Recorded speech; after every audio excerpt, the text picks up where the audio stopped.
예, 앞서 보신 대로 당장 내일부터 세입자가 살겠다고만 하면 4년까지는 무조건 살 수가 있고 전세가도 한번 계약할 때마다 5%까지만 올릴 수가 있습니다. 이대로만 된다면 세입자들의 주거 안정에 크게 도움이 될 것 같은데 전문가들의 걱정은 따로 있는 것 같습니다. 오늘은 이 문제를 따져보겠습니다. 자, 윤설기 기자, 일단 세입자들 입장에서는 크게 환영할 만한 법이군요. 그렇습니다. 세입자 평균 거주 기간이 3.2년인데 한 집에서 사실상 4년을 살 수 있으니 주거 안정성이 높아졌죠. 당장 2년 뒤 전세금 폭등 걱정도 사라졌습니다.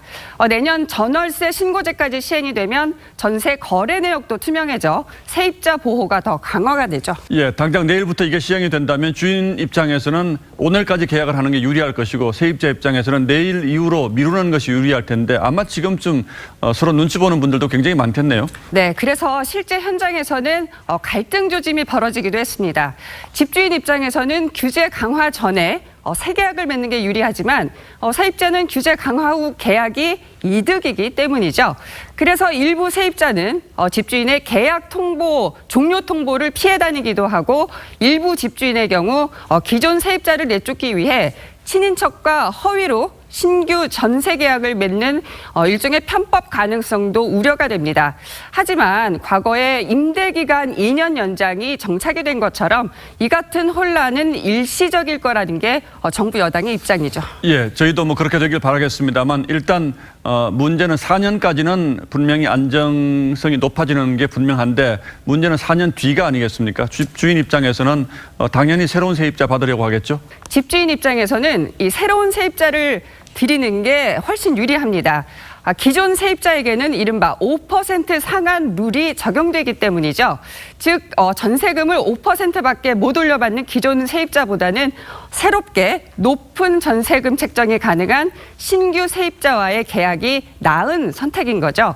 그러니까 4년 뒤엔 집주인이 새 계약을 할 수 있어 새 집을 구해야 하는 기존 세입자 또 신규 세입자 모두 전셋값 부담이 커질 수 있다는 거죠.